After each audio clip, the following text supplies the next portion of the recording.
Howdy, my name is Henry Chidgey and welcome to my Wednesday morning leadership videos. I believe the coaching style of leadership with foundations built on trust, integrity, and respect for all people contributes tremendously to a world that works for all of us. I invite you to join me in my quest of making this vision a reality. My goal here today is to help you build your company and your team to create outstanding results in a way that is both gentle on your people and ruthless on the challenges that they and you face. With self-care becoming a buzzword lately in the workplace, particularly for employees who are constantly burned out and filing for wellness leaves, etc., I thought it would be an interesting topic this week to talk about self-care and leadership. We often don't equate the two together, but research proves the necessity of the former to boost the latter. After all, we cannot give to others what we ourselves don't have, and this applies especially in leadership. How do you expect to help your team members thrive and reach their potential when you yourself are stressed and perhaps forget to listen, forget what you've said, or perhaps you are emotionally volatile? Now I understand. The common personality trait of many leaders, myself included, is to feel like, I don't need this, I can handle it. Self-care with all its imagined unguents and perfumes seems like a waste of time for someone who has a company to lead. However, self-care does not necessarily mean taking a vacation or getting a massage. Instead, it talks about how well you treat yourself as a human being. I'm going to share with you 5 steps that you can do today to practice self-care that definitely will improve your leadership. First, set boundaries.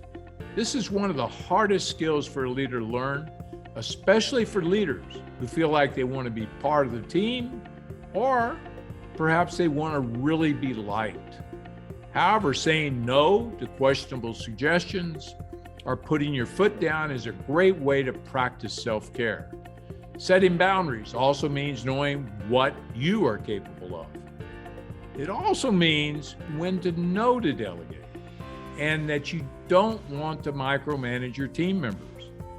They will do better and you will as well. Second, take time to refuel.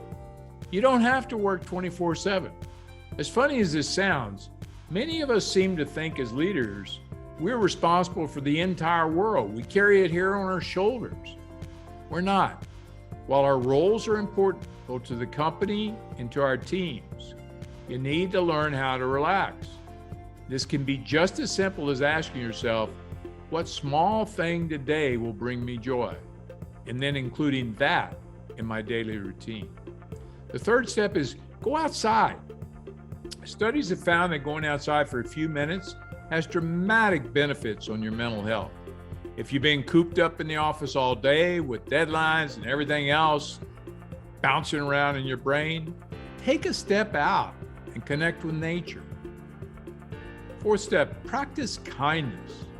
This goes both ways. Were you kind to others and to yourself today? Did you show authentic appreciation and acknowledgement of one of your team members' work? The more you spread kindness, the more likely you are to receive it and to believe you deserve it. Fifth, be aware of your mindset. How do you speak to yourself? Psychologists have stated that most of our thoughts, around 80% of them, are criticisms of ourselves. One of the best ways to practice self-care as a leader is to change our self-talk. Let's be clear on what self-care is and isn't, though. Self-care is not selfish, but a necessary practice for good health. Great leaders understand their vulnerabilities and know when to take care of themselves. Self-care isn't just something you do to recover from an illness or crisis. It is also preventive and proactive.